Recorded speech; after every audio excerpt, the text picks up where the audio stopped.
Hi, everyone. Hi, if I can have your attention. I know we're all excited, reminiscing and seeing each other. That's one of the great things about camp, that we see people we probably haven't seen in 10, 20 years, and we can pick back up where we left off. Just to introduce myself,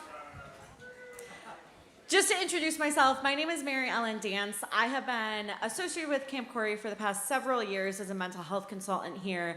And as we all know, since we are all here for it, we see the magic of Camp Cory. So thank you all for coming here tonight. I have a few things that I want to let us know about.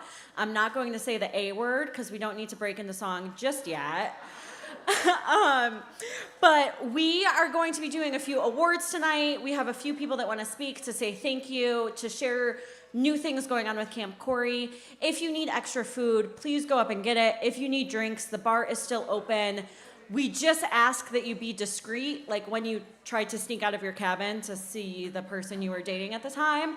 Just be that type of discreet if you can.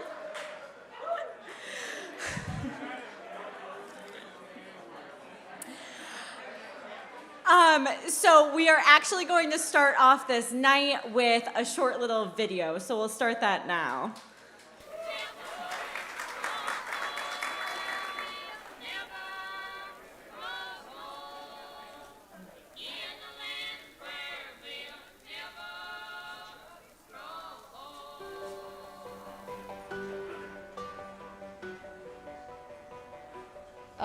In the dining hall, there's a picture of Honor Tent, and it just kind of made me think that when camp was first getting started, they didn't have cabins, and they were sleeping in tents, and it's changed a lot. My sister sailed on a couple OKs, actually. She's that old. And yeah, my dad told me about it. He has a picture with the original Blazing Peaks. I like sailing on the K-boats because it's kind of a tradition here in Camp Cory. They've been here for a very long time. Dad always tells me these old stories, like taking out old boats and like getting thrown off and stuff. And I'm just wondering, like, has camp changed much since then?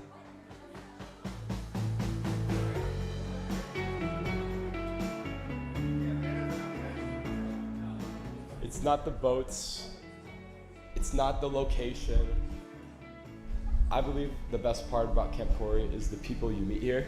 I think they all create this electric, like magical atmosphere that can be found nowhere else. My counselors, they kind of made me feel more comfortable with just being myself and not being afraid of how other people judge me or view me, because they always were themselves.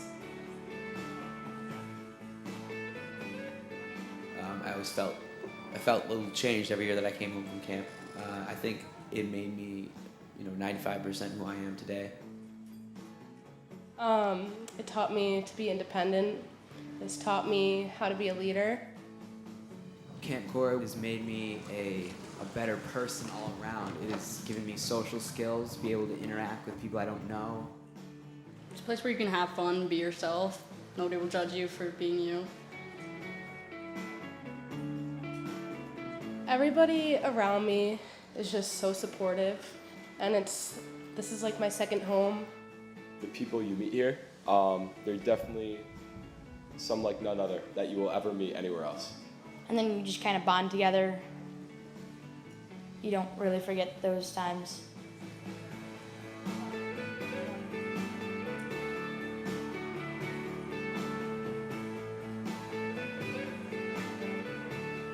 I think at the core it's still the same place. Like, we still just love to have fun and do crazy things that we wouldn't be able to do anywhere else. I think camp is just a place where we can all kind of escape from the outside world.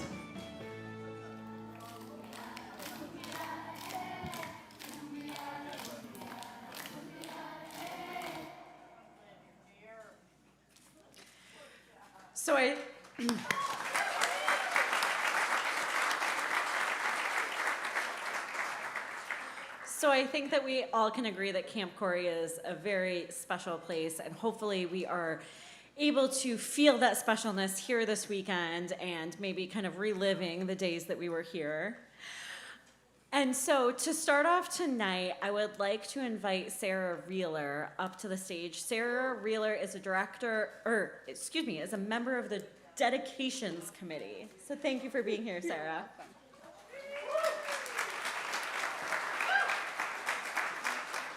Hi, everyone. So I have, it's truly been an honor, and I have had a blast working on the Dedications work stream.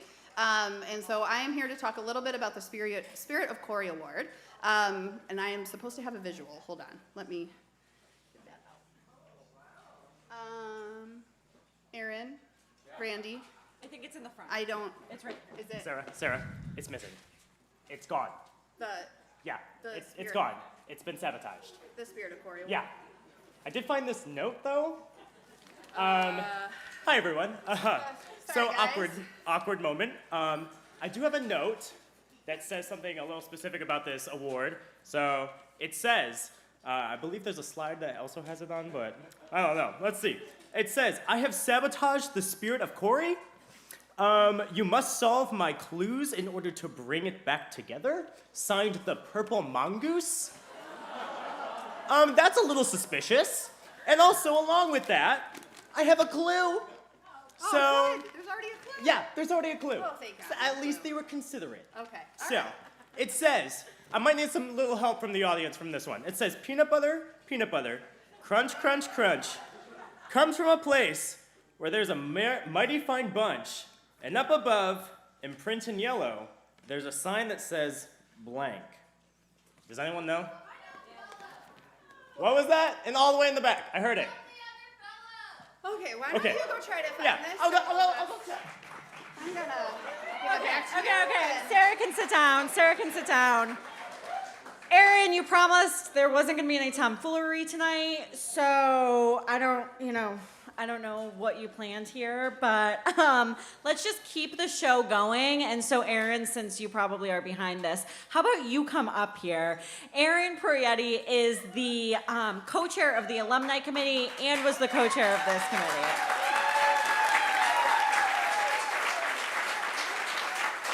All right. Yeah, let's keep the show going, shall we?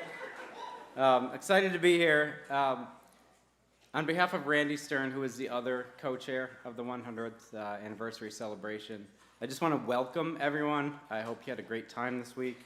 And thank you for coming.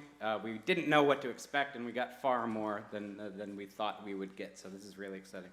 It was about 2 years ago, before the pandemic, when Pat Foster reached out and said, hey, would you help plan this thing? And immediately, from day one, we recognized the importance of this celebration here today. We hope that you found this to be a successful execution of the 100th celebration.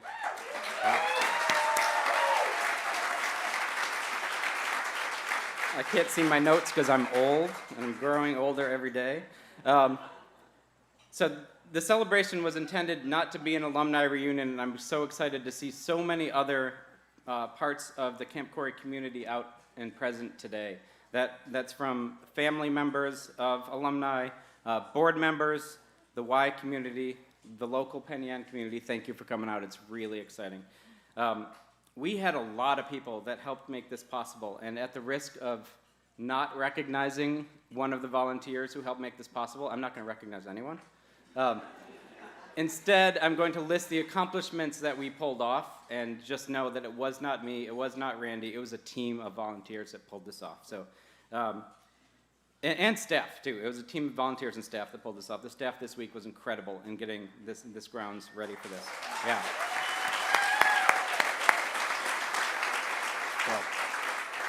So, hopefully you got a chance to visit the exhibit hall. It was volunteers that made all of that possible, researching the exhibit history and the rich history of Camp Cory.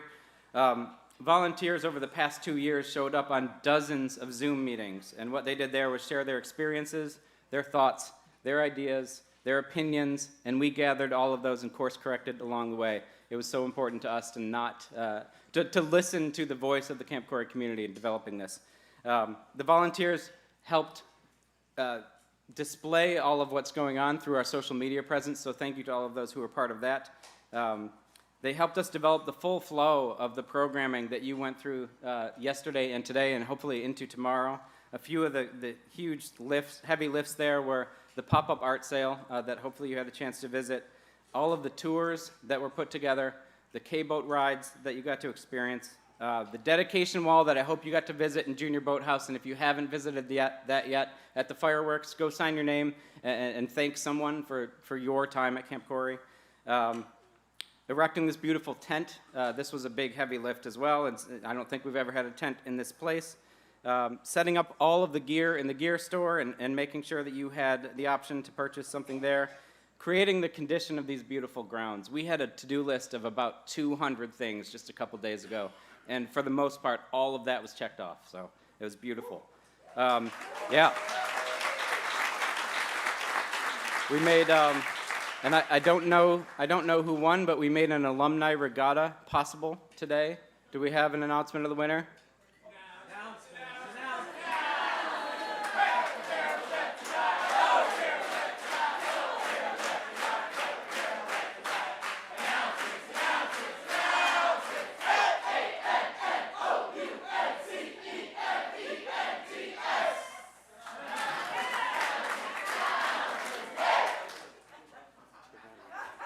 Which one? They were on the same boat. All right. I've just learned that the winner of the Alumni Regatta was Chris and Dave Reynolds. Congratulations!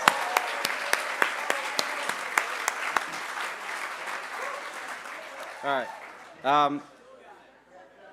And perhaps, you know, and something to look forward to is volunteers played a big part in designing tomorrow's non-denominational chapel service that I hope many of you will attend with us in the morning. So,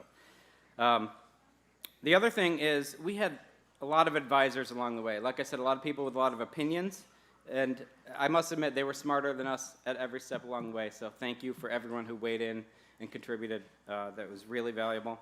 And I should mention that this event is being live streamed on Vimeo, so I see you out there. Where's the camera? I see you out there. Thank you for attending. And during the pandemic, you know, 2+ years ago, in addition to planning this event, we had the opportunity to start to form a close, high-functioning alumni association that was completely volunteer-led, and it's been quite some time since Camp Cory had a volunteer-led alumni association. It's gaining momentum every single meeting, and we're really excited to be part of it. So this group hasn't existed for a long time. We hope it's only the beginning of our momentum. And similarly, we hope that all of you who are out there reconnecting with long-lost friends and recapturing the magic of Camp Cory, that for you, this is not the end, it's not a stopping point, but it's the beginning of reconnecting and being part of the Camp Cory community.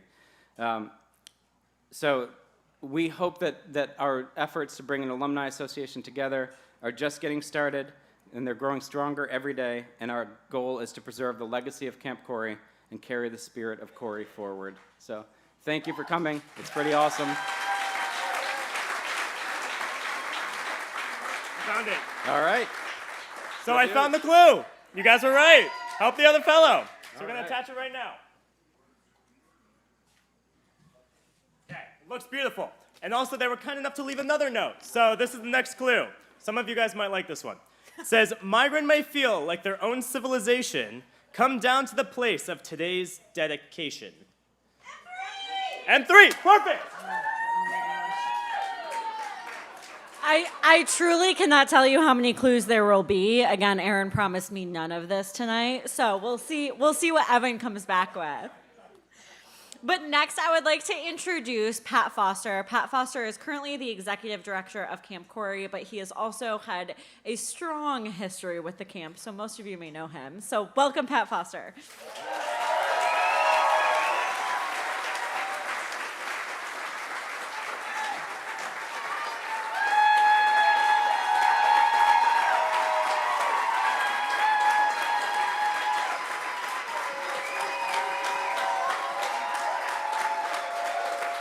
Thank you, everybody. I assure you I don't deserve that, but...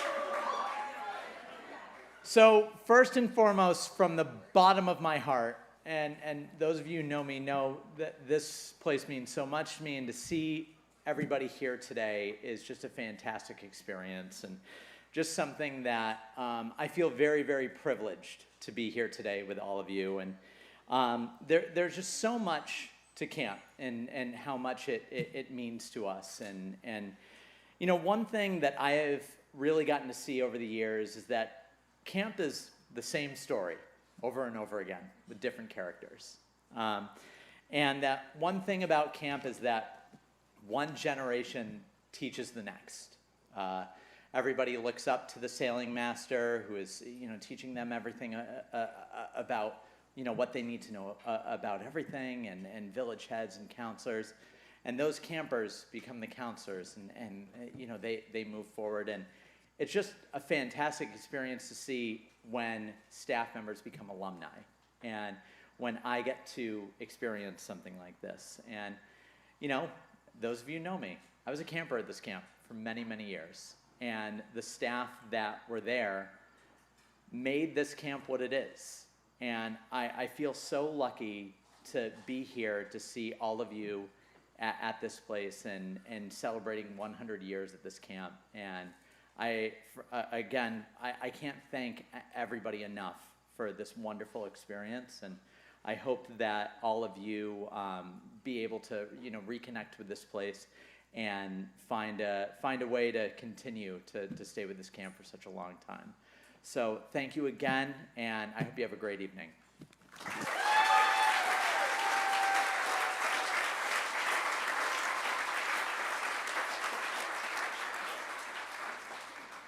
Thank you so much, Pat. The first time I met Pat, he told me a story. He doesn't know I'm about to say this, so this might be really uncomfortable. But he told me a story about how when he was a camper and he literally physically collided with Michelle, who was the director at the time. And I'm like, you're who I'm supposed to be listening to? All right, so as we move on, it looks like Evan's not coming back with another clue, which is great, because we have a lot to do tonight. I got dedication. Woo! Okay,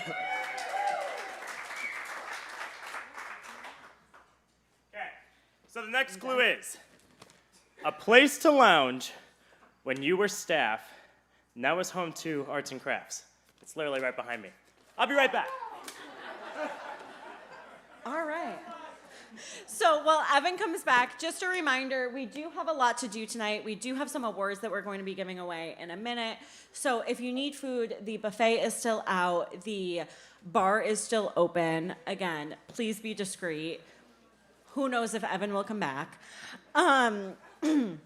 But it's really a testament to Camp Cory, the amount of people that are here tonight, the amount of people that wanted to be here tonight, the amount of people that are here on a live stream. Like Pat mentioned, Camp Cory is a similar story with different players every single time. And the reason that it has the opportunity to be that similar story with different players is because of all of us who started at Camp Cory and who started the traditions and started the norms here at Camp Cory. So we're so thankful for all of you who really built Camp Cory for us. I got the last clue and it's service. Sarah, does this mean you can now give the award? Perfect, you can take on over. The hard work is done. See you later. Okay. We couldn't do this without some sort of EP, something incorporated. So like I said, it was really an honor to work with the dedications team to come up with the Spirit of Cory Award. And you know, we had come up with this phrase, and then it was actually pointed out to us. Aaron Corietti had actually found that the Spirit of Cory was something mentioned in a culinary when talking about those recipients that received the Sons of Cory Award. So it really is fitting tonight. And, you know, the strongest shape is the triangle. It's the shape used to build the roofs over our bunks, the buildings we eat and play in, and the bridges we have crossed to make our way here each summer.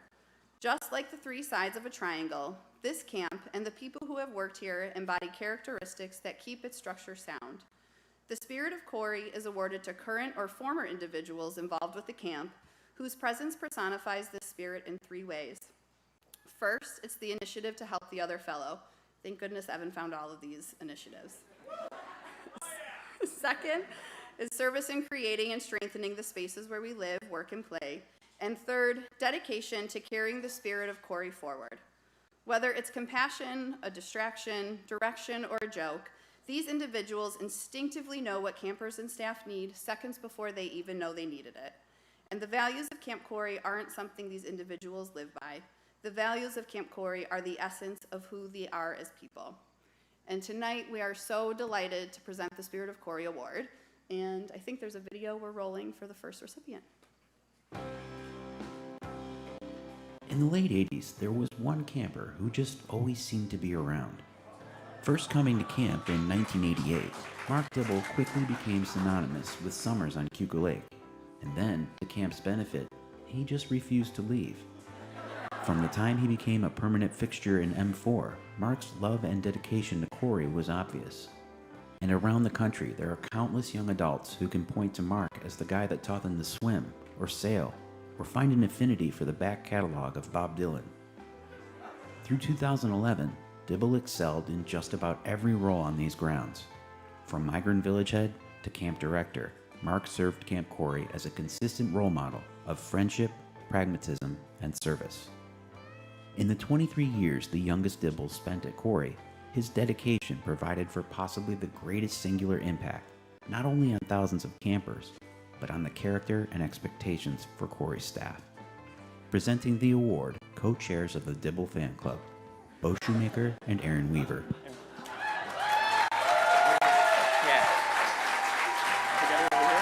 Yeah, she said the wooden one. We'll be there in the frame.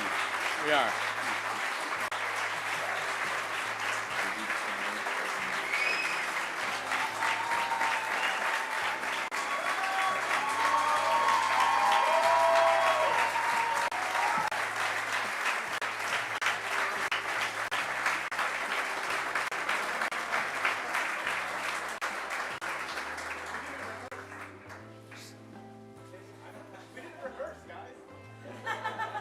We know it. We feel that too. I don't see us yet. Okay. Who are There we we? go. Is that what it looks like? Yeah. Just look at. I gotta live with it now. We worked for Mark. He was our direct supervisor. We were, among other things, program directors together when he was the camp director. And what is there to say about Mark? Working for Mark is the story of becoming incompetent jerks to becoming competent jerks. This is Bo Shoemaker. I'm Aaron Weaver. It's a privilege to be up here. I also want to start by saying that I had the very immense privilege of having Mark Dibble be my supervisor and mentor,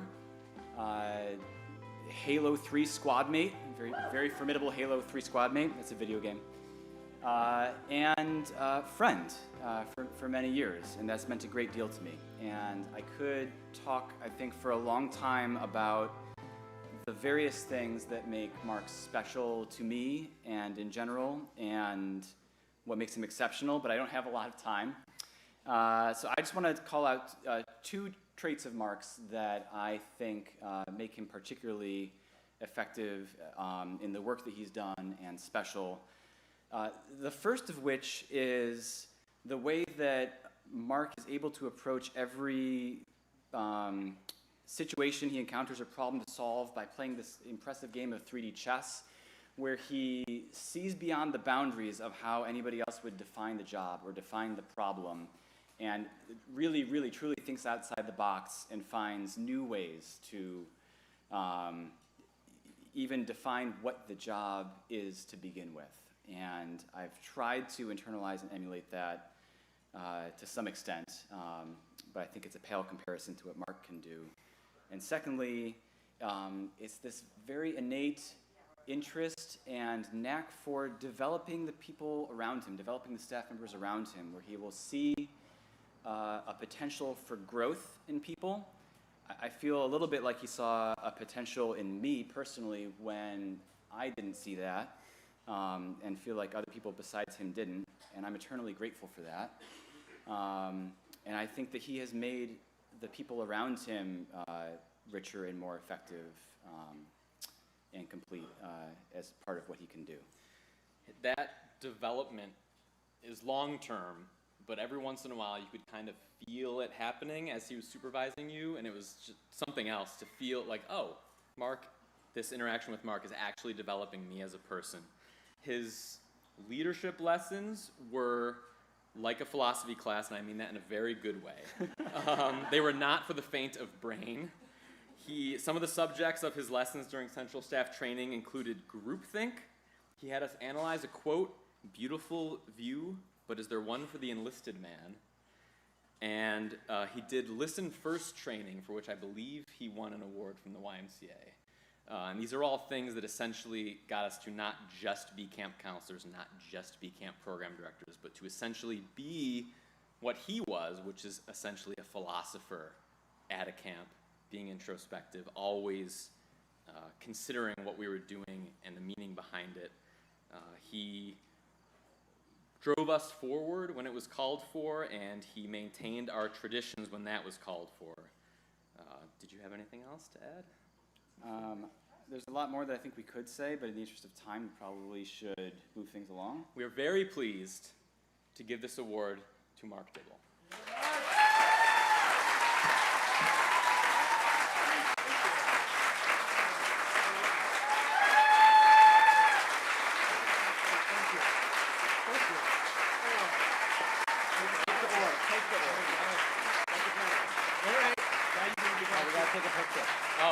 We need a picture. To him? With the camera. With the camera. Okay.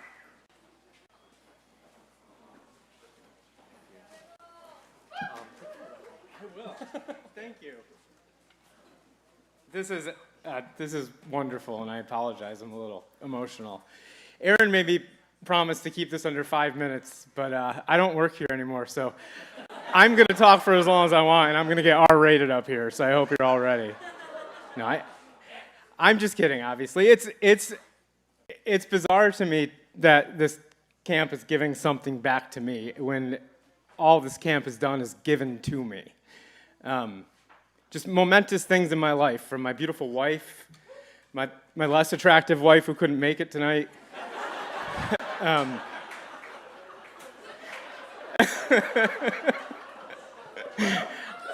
I know, I'm sorry.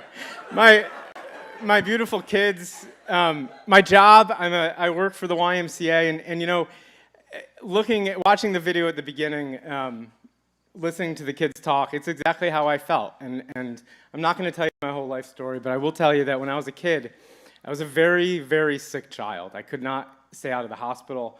I spent most of my life in the ER just vomiting because I was really sick. I had the type of food allergies that are a little bit more common today, but just to give you a sense, dairy, wheat, soy, legumes would all send me into anaphylactic shock. So my parents couldn't keep me alive. And finally, my mom, who's ever patient over here, took me, and I lived at the National Institute of Health for about 6 months while they did tests on me, trying to figure out how to keep me alive. And when I was old enough, they wanted to send me to a summer camp, and every camp was like, no, we are going to kill you. But not Camp Cory, not Jerry and Liz, and not the Rochester YMCA. They took me in, and I thrived from them. From then on, you know, I was. We didn't know you were so fragile. I was very fragile, and I had, you know, and it wasn't just that. I had very bad asthma. I was overweight. I was basically Piggy from Lord of the Flies. But I came to camp and I fit in and I thrived here. And straight from that to my career today, there's a direct line. And my kids, I wouldn't have my kids. And I'm just so grateful for all of that. I'm so grateful for this place. I'm so grateful for everything that it gave me. I think about, George, I don't know if you remember this. There was something on the Spirit of Rochester when I was a little kid. It was an annual meeting maybe. But George had me and my brothers go and talk about what the Y had done for us. There's still a picture in my parents' house. I was, I think, maybe 6 or 7 or 8 years old. And I just remember I thought about what I wanted to say ahead of time. I wrote it down, and then I kept practicing it with my parents saying, you know, this is what the Y has meant to me. And my mom and dad, they would kind of cut me off and say, stop, slower, talk slower, stop saying stop saying ah, and just coaching me over and over and over again. So I think about that moment because the two biggest influence on my life are this place and my parents, and it was kind of a confluence of the two of them. And my life wouldn't be what it was without it. And so I'm meandering, but I do want to say this. It's because of that and talking to my brothers and their wives and my one and only wife, that they feel the same way about this place, and they feel obviously the same way about my parents and the influence that this has all had on us. And they very generously agreed that as a family, we're going to give the money to name a cabin in honor of our parents for everything they've done here. So, Mom and Dad, we love you.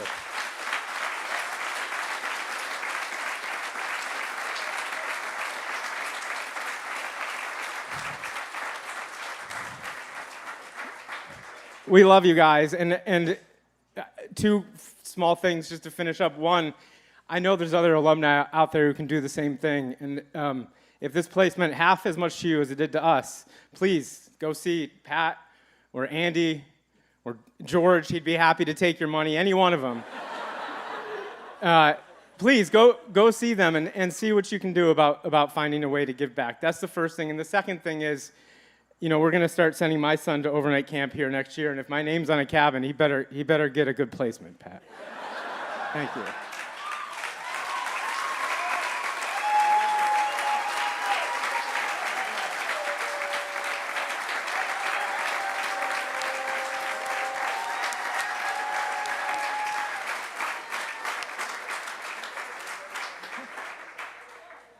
So, Mark, I didn't hear what village you want this cabin to be in. I feel like we can maybe make that happen. We're in negotiations. All right. That's fair. Thank you so much, Mark, and the entire Dibble family for everything you have done for Camp Cory and continue to do for Camp Cory.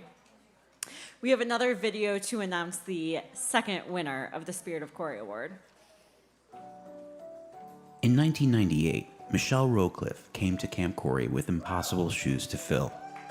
But she was the natural and steadfast leader that Cory needed, quickly gaining the trust, friendship, and respect of both staff and parents.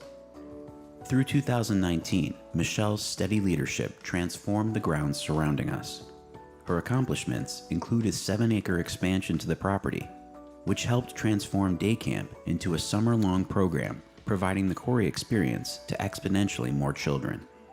Though her leadership saw tremendous changes, Michelle was dedicated to a process that preserved the fundamental ideals and conventions of Cory, putting her faith in and mentoring countless young leaders, including Cory's current executive director, Pat Foster. For this and so much more, Camp Cory is forever in her debt. Presenting and accepting this award on her behalf, please welcome Wendy Parisi.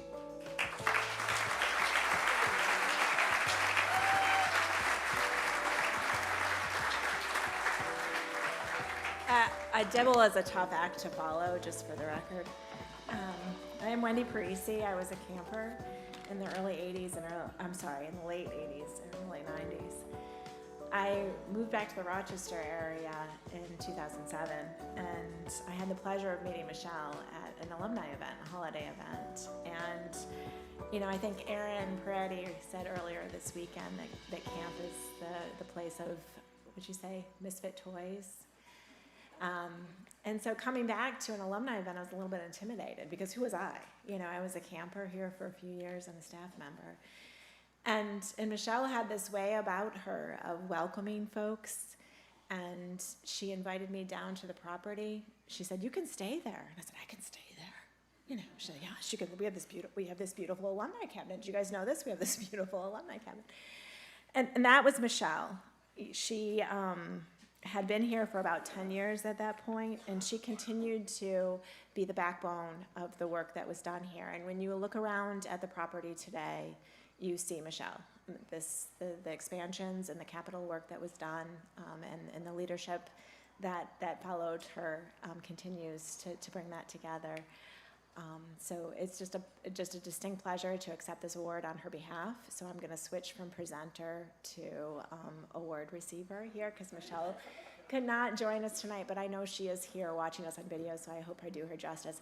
But before I do that, I am told that I didn't work for Michelle, so I asked some of her employees how they felt about her, and they sung her praises, but they also said it was not unusual to see her out mowing lawns or doing whatever needed to be done. And partially that was just because of the leader she was, but also because of her attention to detail. So I don't know if you guys have noticed, but the service part of this award is upside down. So I'm gonna fix it, and then I'm gonna come back and accept the award on her behalf.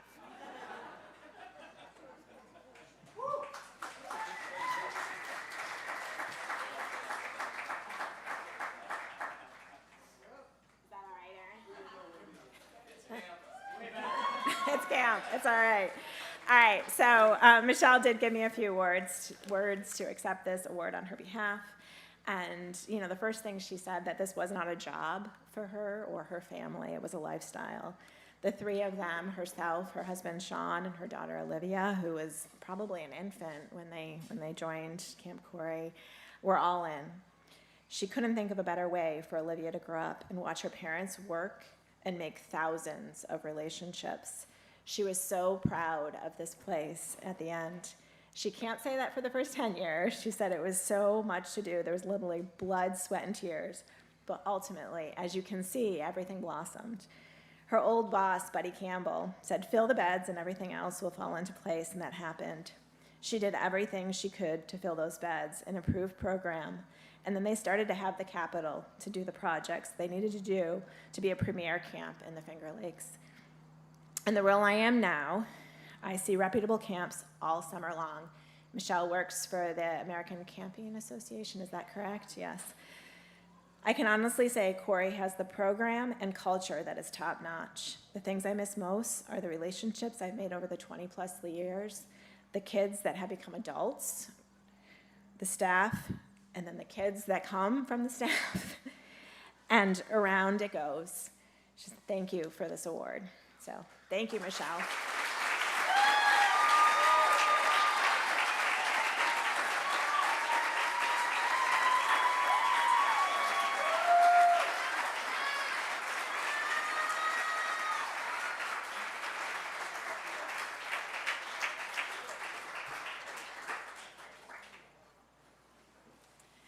Thank you, Michelle, for joining us here over video and in spirit, and thank you, Wendy, for accepting that award. I think, and I don't know if this was Michelle's words or Wendy's words, but saying that Camp Cory is more of a lifestyle than anything else is so, so true. And so we will continue to award that lifestyle with our next award recipient.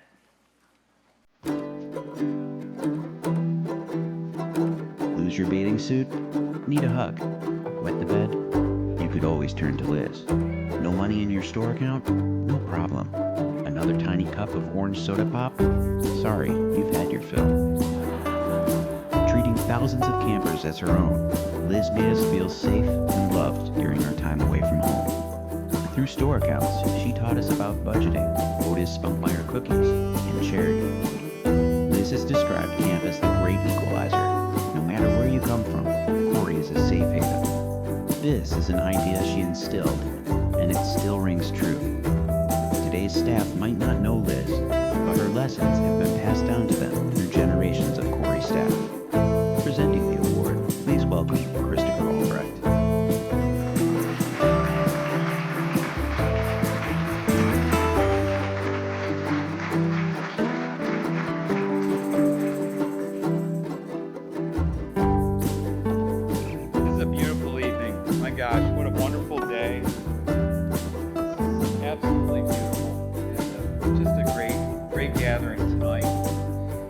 It's my honor to present one of this year's Camp Cory Spirit Awards.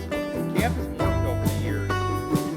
My memories don't exactly match the activities of the campus today. For sure, Camp Cory is in competition with the world of fads and sports. And that's a challenge to decide for so many children and adults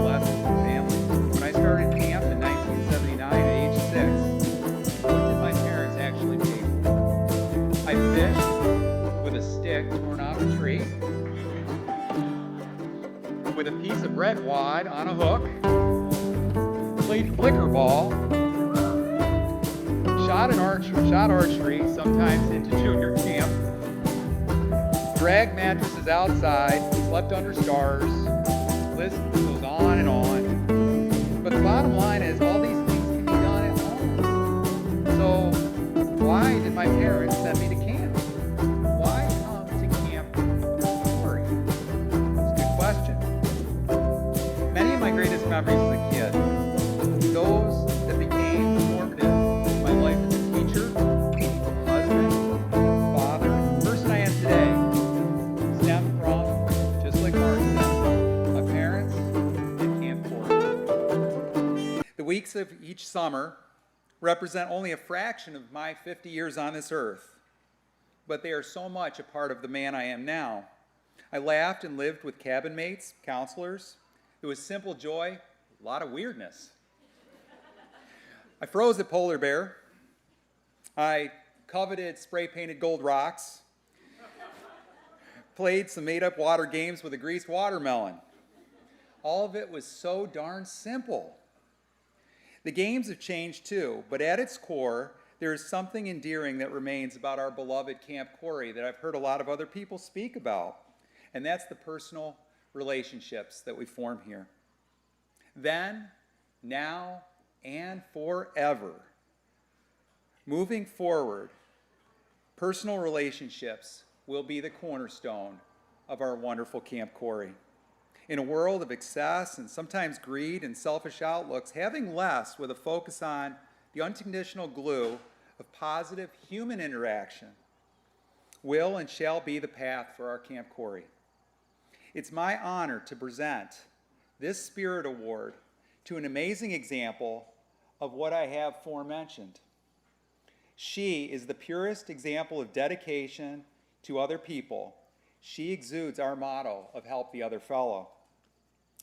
What is it like to be married to a superhero? Ask Jerry.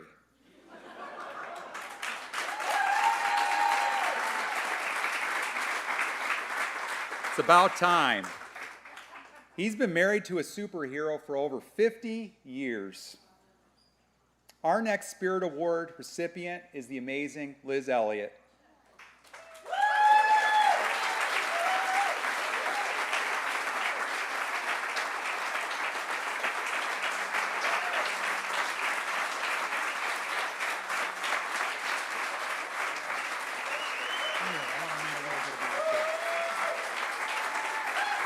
Oh, I've got a few more things to say.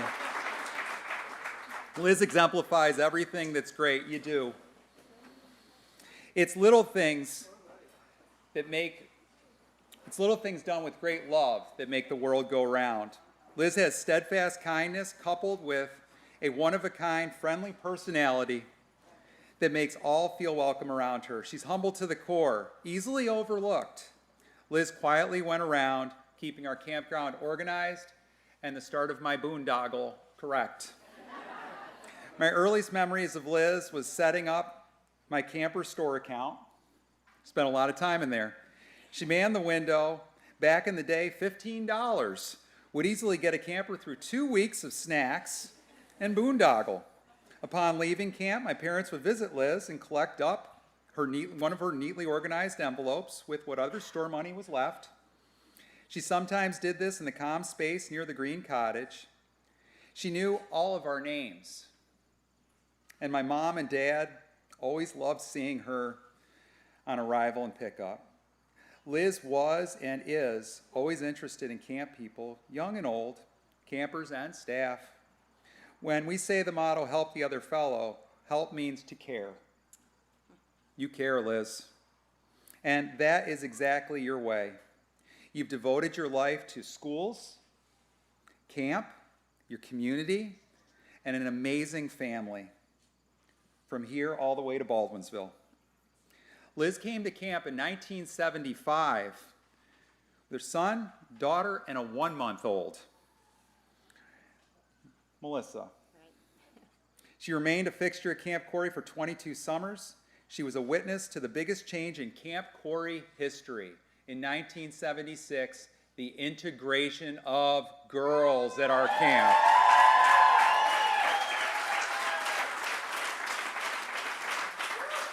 After completing her tenure in the early 90s, her dedication to Camp Cory has remained steadfast. Her family still attends camp, and Liz has remained a benefactor and continues to support camp as it has grown. On a very personal level, one of the fondest memories I have of Liz is watching her with a huge smile on her face at my wedding with my wife as she danced with Jerry to Louis Armstrong's "What a Wonderful World."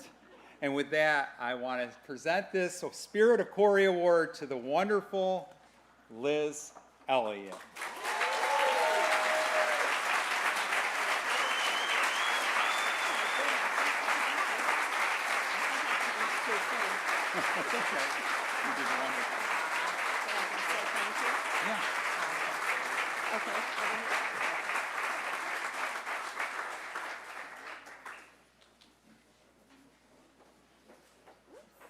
It's like two twin towers.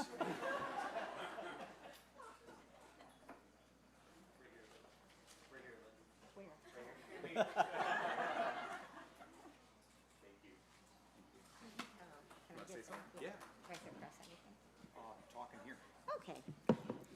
Well, this was a surprise, and unlike everybody else, I had no opportunity to present anything to say. But thank you so much. Cory has been a big part of my life, and every minute of it was a treasure. So thank you so much. All right.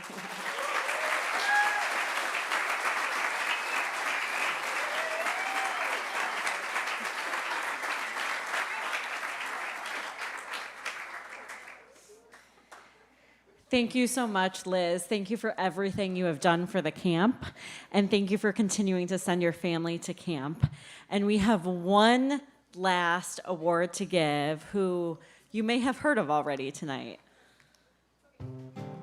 In the late 90s, sitting on the migrant waterfront, we would sometimes catch a glimpse of the Elliots sailing by and just wish they would tack to the east and bring us some honey for our ice cream.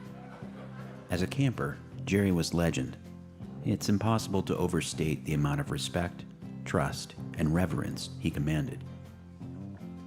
Add to that just the right amount of fear. As staff, there was nothing more you wanted than a thumbs up from Jerry. Surveilling the grounds with Mandy or Duffy, he taught lessons of character, leadership, and integrity while offering words of encouragement and advice. All of this set the standard for what is the spirit of Cory. I'm also pretty sure he could lift the Iron Mother all by himself. Presenting the award, one of Jerry's greatest students, Dave Gadoo.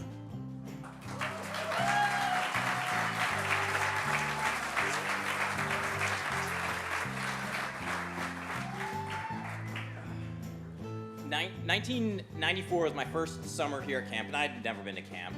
And Jerry Elliott literally plucked me out of the hallway of the high school and was like, "You want to wash dishes for a summer?" And I was like, "Okay."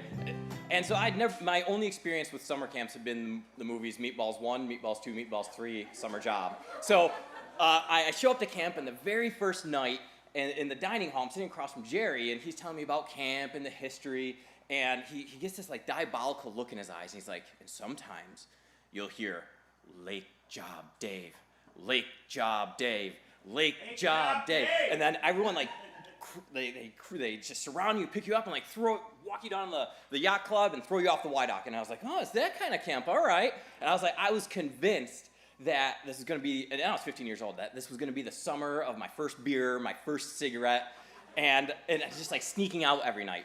And none of that happened. Well, I can say, like 28 years later, I did sneak out, and sneaking out under Jerry's watch was basically like going up to the upper athletic field, lying underneath the stars and like giggling and telling stories for hours on end. There was no alcohol, there was no cigarettes, and you would just lie there. And I was 15 years old. It was the most formative time of my life. And I was lying there with like Liz Whitmore and Kevin Dibble and just these icons that I really wanted to emulate for the rest of my life.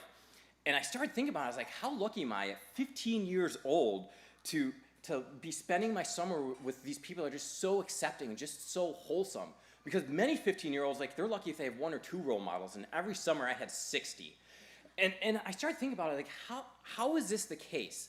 And I was like, oh, it's because these people grew up as campers at Camp Cory when Jerry Elliott was the director of Camp Cory. I was like, oh, that does make sense. That makes perfect sense.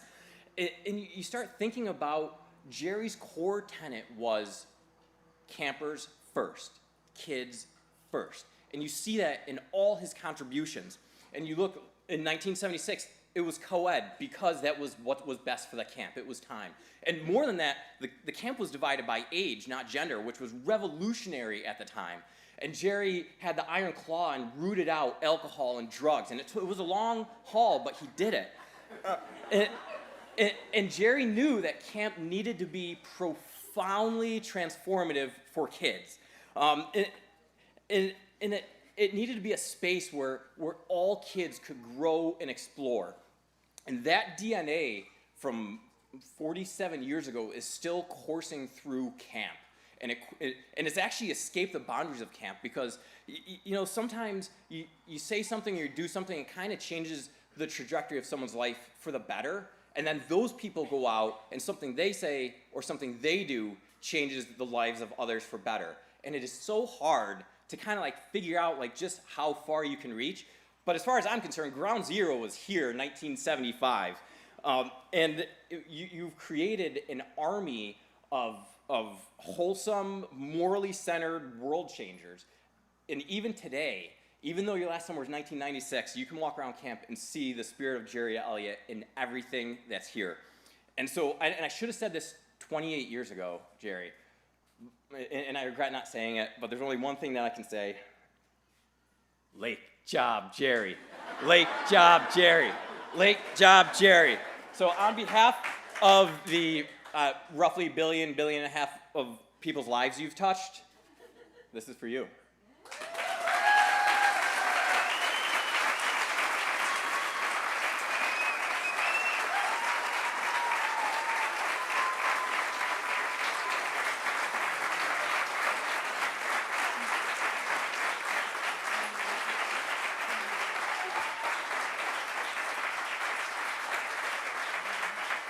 Oh, David.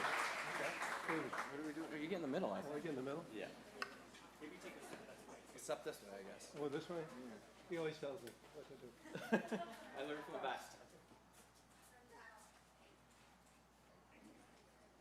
Thank you. Thanks for everything. Well, you too. Well, how would you like to be last speaker after that array of speakers? They were terrific.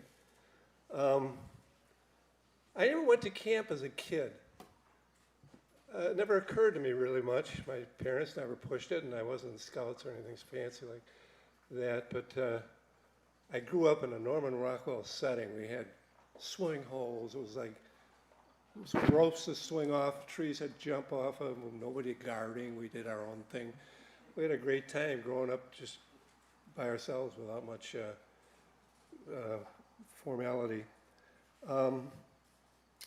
Along about, let's see, 17, I took a job with the Buffalo YMCA camp because I was a swimmer. And swimmers are in demand, as we all know, for waterfront activities. So I started there. And 47 years after that, here I am. Virtually every summer I've been at a camp, having never had it as a kid. And I made up for lost time. It was great. I love the kids. The staff was terrific. You think of the staff that we've been able to corral here and other places I was at. It's a whole ballgame. You can't do anything without those people. And even as good as you may appear to the efforts you've made on behalf of the program and all that, it's the staff that did it all. Nobody, don't tell anybody. I recruited David right out of high school. He's right, pretty much down the hall. And his brother, they used to come to my room in the morning, had their friend there, and they all hang out and buzz around, have a good time till the bell rang. They had to go to homeroom. they talk about the last night TV show and all that. They were big on Seinfeld. I love Seinfeld. They were laughable kids. They just had a lot of fun. And the Gadoo twins came, and they were particularly sharp kids. You know, they got good grades, and they were personable and kind of good material for camp. A little young. So I had my eye on them though. Figured, well, next year or two, maybe they make a JC if they take a shine to it. But I needed dishwashers in the spring. So we made the offer, and geez, they jumped right at it. And we haven't been able to get rid of them since. They've been so much fun to have around. In fact, David was director for a while, shortly after being dishwasher, because Michelle's predecessor went out in a flurry back, and in fact, when she came in, Liz and I pretty much had to leave, but we weren't around here for about 10 years, kind of in exile. It was a bad thing. I don't know. I'm not sure why, but we just weren't in Camp Cory. We rolled it all from 1997 when we left. I think 2010 or something. They invited me over here to have a nice evening of remembering days at Camp Cory, and we've been here ever since. Can't get rid of us again. But that was kind of sad. I didn't enjoy that much at all. But David and the guys once in a while show up, and the girls do, to remind us what's going on and so forth. So we kind of had ties with the gang. But the key, as I said at the outset, was getting those kinds of people here. And the recruiting was everything. I would find people at parties, Christmas parties. You know, I was 35, 40 years old. We'd have a Christmas party in the neighborhood or something, and they'd say, well, my daughter's going to Colgate this year, and she's majoring in such and such. I said, really? What does she do for fun? You know, and they said, oh, she likes to run, and she likes that. That sounds like a good camp counselor. Wouldn't you do it? I was good at attending swimming meets to find, and I did a lot of swimming and instructing myself. And one day I had Annie David Kniddle. I'm getting old. David Kniddle's sister. She was helping me run a swim program in Liverpool High School. And in walks David, and I hadn't seen him. I had him as a 7th grader. And I'd seen him around the high school as years proceeded, and we'd say hi and that kind of thing. But I said, Dave, he's picking up his sister. I said, well, what are you doing this summer? I said, well, I just graduated from Ogdensburg, Dave? Plattsburgh. I knew it was up there. And, well, what are you doing? He said, well, I've got nothing going on right now. Is this getting too long? Okay.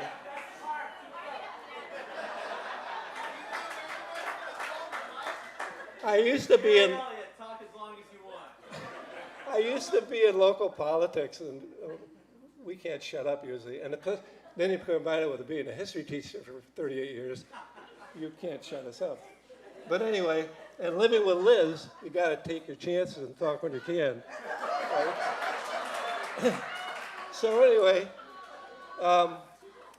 Dave walks out on the deck to pick up his sister, and I said, well, what are you doing? He said, well, I'm not doing much anything. And I said, well, how would you like to be a camp counselor? I said, yeah, because I knew he was active in the basketball program in school and all that. So, and I'd had him as a little kid in 7th grade. It was one of my favorite kids. We had a great time. And so Dave came, and I don't think he's ever really left. Mentally anyway, right, Dave? He was our great storyteller. He was known all over Syracuse. They used to have pageants of storytelling, and Dave would be one of the people in it. Am I too long? Okay. But anyway, recruiting was the ongoing experience, and recruiting primarily was from the people who were here. We loved the kids that came here, of course, and we knew who would love to continue coming right on through college, and so we always encouraged them, and they often, when they apply, we were glad to have them. that was probably the lion's share of all the staffing was the children, as has been said earlier by people who are shorter than I am, talking-wise. And so they would come on and want to be a CIT and an LIT and all that. So we've been doing it. That's where they're coming from. How many of you who were on the staff were a camper first? Yikes. The name of the game. How many of you were found by me when you were taking an exam at high school or something? Or walking out to pick up your sister at school? How many came that way? Half a dozen, okay. So anyway, most of you are right out here in cabins now. The future campus, was well said earlier, is the kids that are here now and coming next year. So it continues, and I'm so proud to have been part of it, and you honor me with your graciousness, and Liz, it's been the hugest part of our lives other than our children, of course. So thank you for everything, and let's keep up the good work and keep it coming.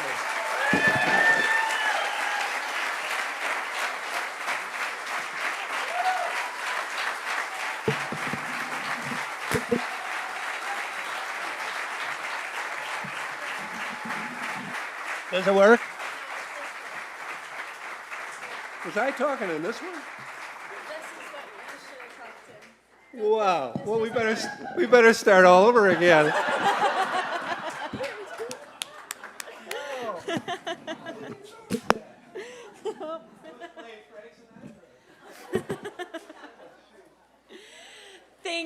Thank you so much. Thank you, Jerry, Liz, Michelle, and Mark. But thank you all of you for being here.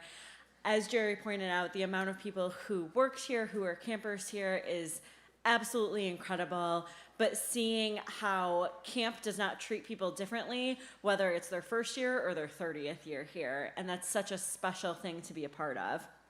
And so I would like to, one more time, I promise this will be the last time that you hear from the Executive Director, Pat Foster.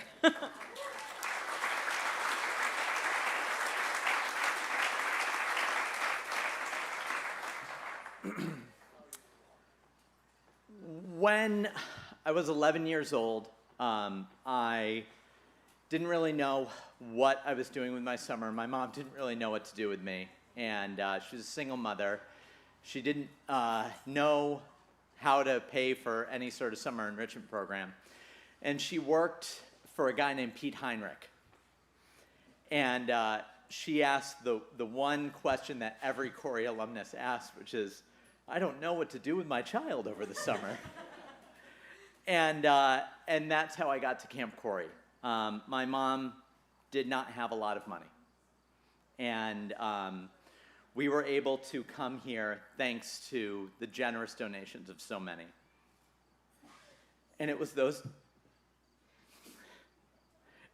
decisions that led me on a path that helped me come to this point. And there are so many people in this room that story is very, very common. And, you know, I just want to thank everybody for coming out and everyone who has, you know, helped us to this point with their philanthropic support and with their generous volunteering. And I just want to say thank you for making this place possible for kids like me.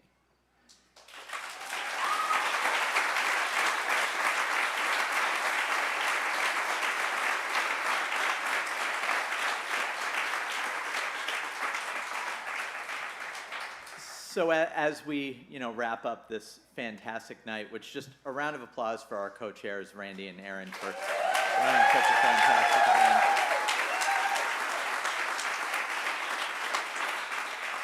I would encourage you all to stay connected with this place in one way or another, and for so many different ways and for so many different kids and for years to come, for 100 more years at this place.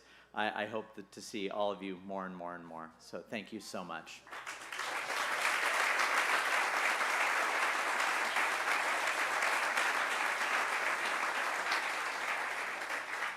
Well, and thank you, Pat, because if it wasn't for you, I wouldn't be here now and be involved in Camp Cory and the way Camp Cory is so inclusive and welcoming to everyone that wants to be a part of it. And so we have one more speaker. I want to let us know before our last and very important speaker that if you have kids down at the beach party, they're okay. We're going to throw them in the lake, let them fend for themselves, but they're totally fine. And so lastly, we would love to bring up our president and CEO, George Rommel.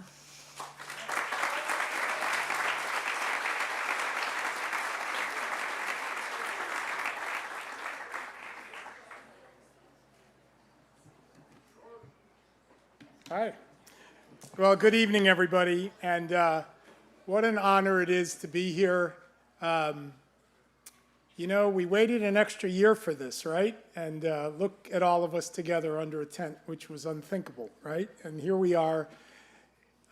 There is no more powerful program in the entire YMCA system than overnight camping. No question about it. The leadership that's developed out of this, the legacy of leadership, the history of success of children that go to overnight camp is just, it's documented for well over 100 years. The Y started overnight camping in 1885. And it continues in a way. Many, many Y camps went under. And I'm proud to say that my overnight camp experience began in Huntington, Massachusetts at YMCA Camp Norwich in July of 1966. I was 7 years old, and I was hooked. Same fishing pole with the stick and the bread, same announcements cheer, slightly different, but one thing was clear, that the YMCA had found group work as essential. And in my 48-year career of collecting a check from the YMCA, starting with being a camp counselor in 1975 when I graduated from high school, to now, it's just, it's incredible to watch. And I was very proud, not without some speed bumps for sure, that our YMCA has committed itself to our camps in a great way. When I remember coming here in the late 80s, and the discussion at the board level was which of the camps get closed. Unthinkable, right? Camp Cory, most expensive waterfront on Keuka Lake. Let's chop it up. Let's make millions of dollars. I'm a branch executive. I'm 30 years old at the time, and I'm like, what? That just doesn't happen. It just can't happen. It's impossible. So before we start with some things I want to say about leadership, our board of directors, and many of them are here tonight right at this table, helped create this legacy that our camps were sacred. And we're here tonight because of their leadership. Thank you very much.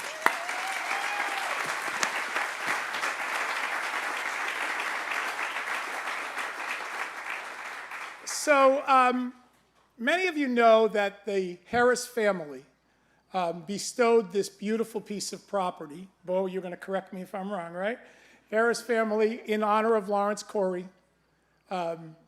Harris was Alling and Cory, that family. That plaque is right over there, and you can see it. It's a beautiful plaque. We unearthed some bushes to find it, and we were able to host, I think Macy was here today, and Mickey Harris, who passed away recently, I think at 96 years old, was able to see camp and see the legacy they created. The weirdest thing happened to me a week ago. My team went to meet with the town of Canandaigua. And we're building a brand new Y there, and got one of the greatest gifts in our history. And the town wanted to meet with us about what we could do to work together to run day camp programs. And because we're pretty good at that, you know, about 4,000 kids a day, and they want to know how we could help. And they talked about this camp on the shore of the West Lake of Canandaigua, in the midst of some pretty large cottages that are about 8 stories high, and giant castles and all of that. And I knew it. I knew it as something that had a little history to it. It was a YWCA camp. And that YWCA camp went out of business, and the town bought it. And it was the YWCA camp, because you couldn't go to Camp Cory as a girl, that was kind of the answer. Even better, the family that bestowed that gift was named the Gorham family, which also created Camp Gorham for us, our sister camp in the Adirondacks, and some of those folks are here tonight. Yes, thank you. And also, thank you to all the Camp Cory staff who helped this summer. We had a lot of challenges at Gorham. Thank you so much for your help. And Pat, thank you for making that happen. We are one family. But even better, before it was a YWCA camp, it was called Camp Iola. Right, Bo? Camp Iola, the place where Rochester Y began its camp and moved it from there to here. So it's quite possible that next summer, the YMCA of Greater Rochester will be running a day camp on the original grounds of Camp Iola. How cool is that? You know? So, it is about legacy of leadership. I don't know what happened with Rochester, but my Camp Norwich went co-ed in 1968, so you're a little behind. All my counselors were hippies, all of them. In fact, I remember 8 of them getting stuck going to Woodstock. They couldn't get back. The Woodstock, the original one, not the one you just saw on Netflix. But there are some people, and obviously Jerry and Liz, your involvement, Michelle, Mark Dibble, Pat, Blake, what a legacy of leadership. And it is about passing it forward. One of the greatest things when I became the CEO in 1998 was to meet with the old guard of this camp. And it was Frank Hutchins. It was Don Fisher. It was Dick Garrett. It was those people that believed. It was Harry Mangurian. It was those people that believed it. And the Rochester Y had a lot of trouble raising money. And I got a brilliant idea. Why don't we do it for our camps first? So here we are back in 2000, mini recession, raised $6 million for day camps, overnight camps, and that began it. And here we're off. And recently the Hutchins Amphitheater was created. Frank came, who was here when Frank Hutchins spoke to the staff at that staff training? It was unbelievable from a wheelchair, 1932 camper. So that legacy goes on and on and on, and I just think it will continue. And one thing about Camp Cory, it's smaller than a lot of YMCA camps, but its spirit is the size of Saturn. It is unbelievable. How do I know that? I never went to camp here, because my daughter and son did. My daughter's here. Where are you, Emma?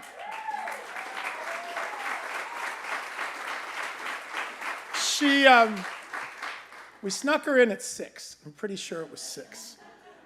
Close. She took to it. She was here for years and years and years, now a teacher in Buffalo. Worked at Camp Gorham this summer. Ended her career at Camp Cory as the director of special treats and snacks. What kind of job is that? Pretty darn good. Pretty darn good. So this legacy of leadership goes on, and I'm honored to follow those that were nominated tonight. It's great to see. And alumni, thank you. There have been some very difficult times, and we do want your support. And Aaron and the team, thank you for creating that alumni association, because it is important. It really, really, truly is. Mark, I remember that boat, the Spirit of Rochester. It was 1989. Last week, I took some volunteers out on the river, Genesee River, and the Spirit of Rochester is sinking into the ground. It's rusted away, but I remember that night. I remember you speaking, and it was my first summer here in Rochester, and it was a night like this. It was a beautiful, beautiful night, and you said some great things. And congratulations on your Y career, man. You're doing great work.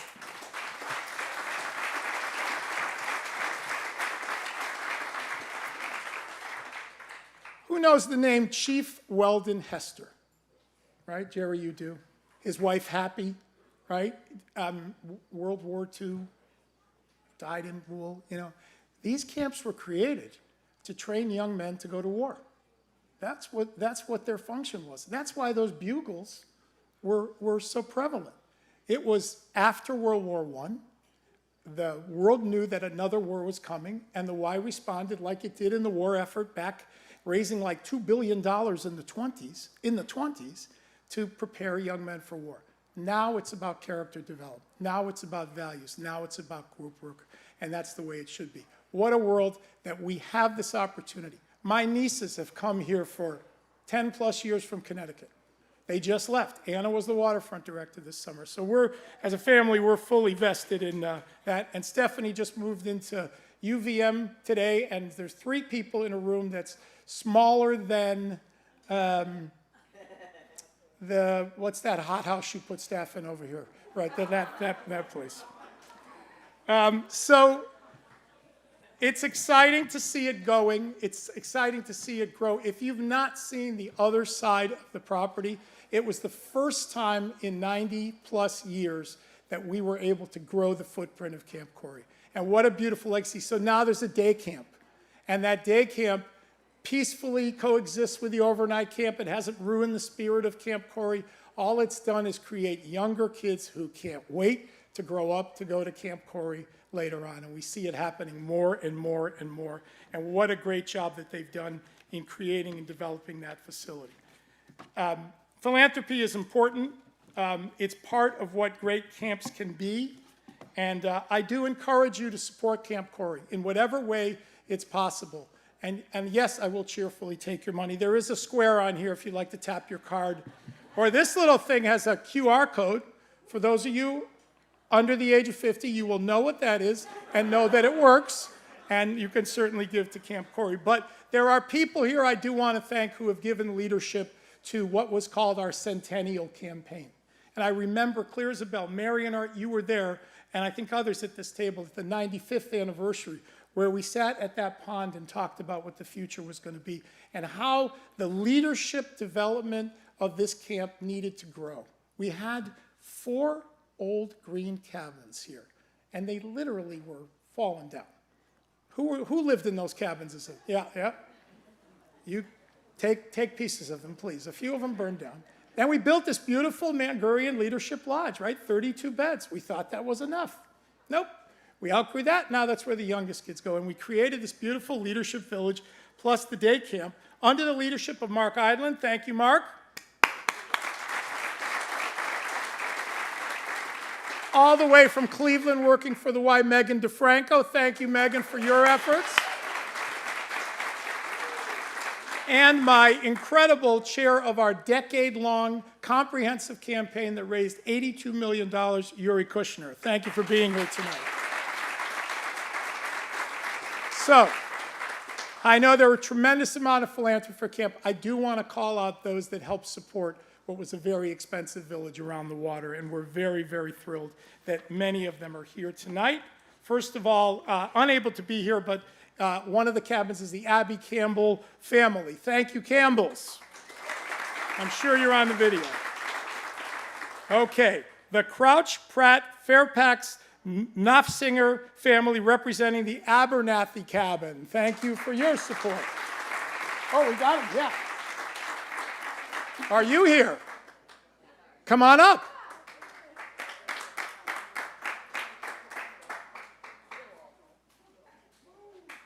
All right.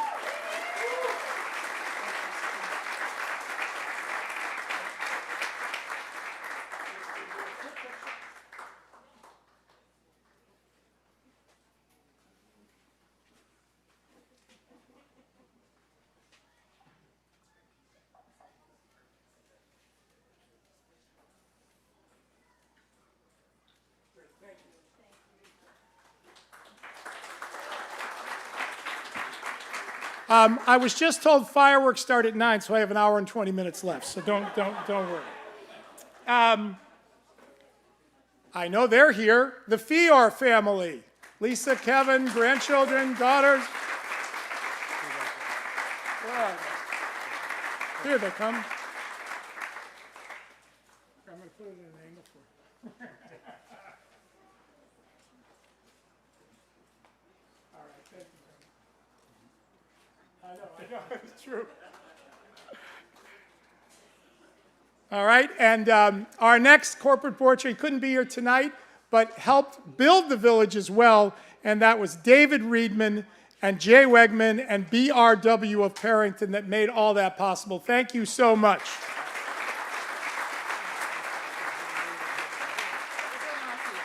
Thank you.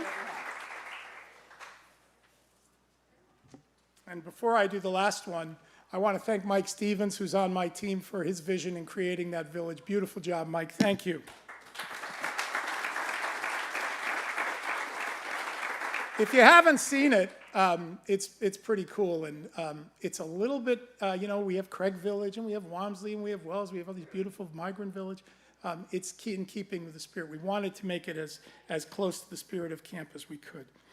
But a real special recognition from a group that collectively came together to honor and remember a husband, friend, and beloved Camp Cory counselor, Camp Cory camper and staff member, Tom T.R. Robinson.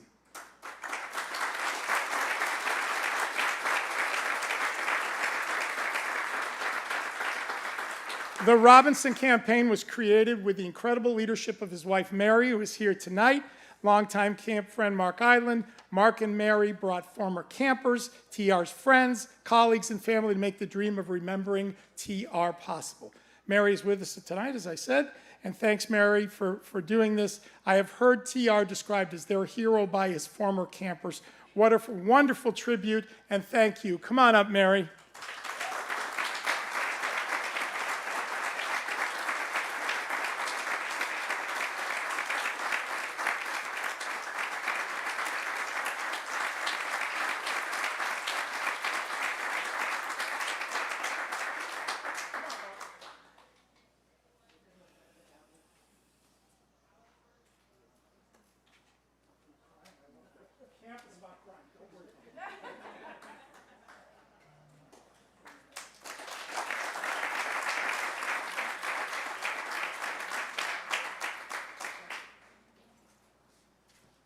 There's always a personal story about camp, right?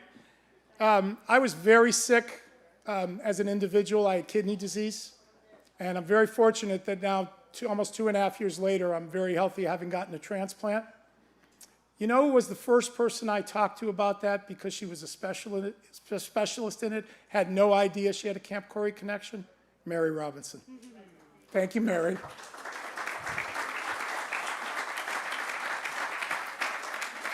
All right, I'm going to wrap it up, but I also want to give tribute to one more person who I knew before I came to this Y, and she was a force. She was a force, and that was Barbara Fisher, and you guys knew her well.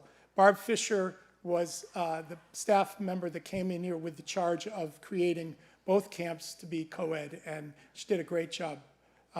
Barb and I had a lot of arguments together, but we love kids and we love camp. And I just want to, on the record, if you're listening, Barb, thank you so much. Thank you. All right, so I'm going to close with this and give you almost a full hour. How about that? This is my last season doing this. I retire at the end of December. It's been my honor to be part of this YMCA and the legacy of children, campers, staff, and leaders. Our Y has been enriched by the people that have come out of Camp Cory. Our community has been enriched. This is our #1 staff recruitment tool, the people that have gone through this camp, and I mean it. It's unbelievable how much our Y has been populated by Camp Cory leaders. They're all over the place. So thank you, all the generations who did that. Thank you so much.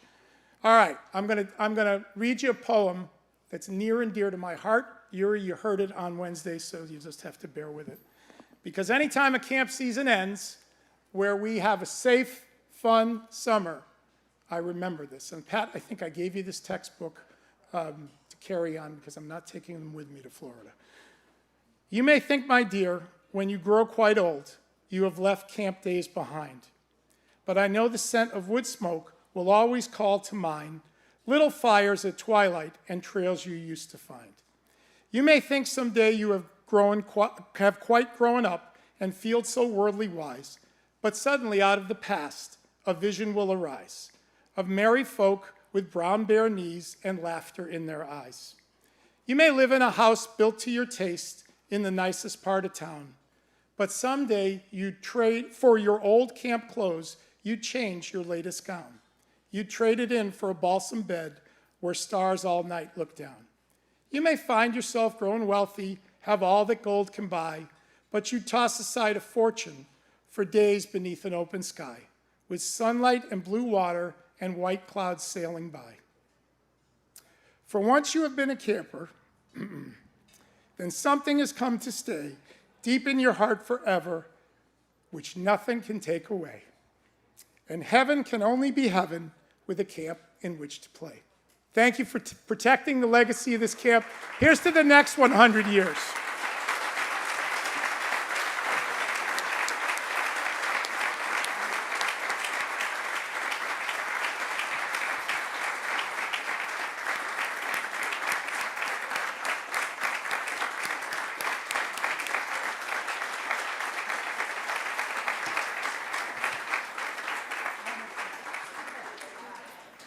Thank you so much, George. Thank you for your service to not only the YMCA, but to specifically the overnight camps and Camp Cory.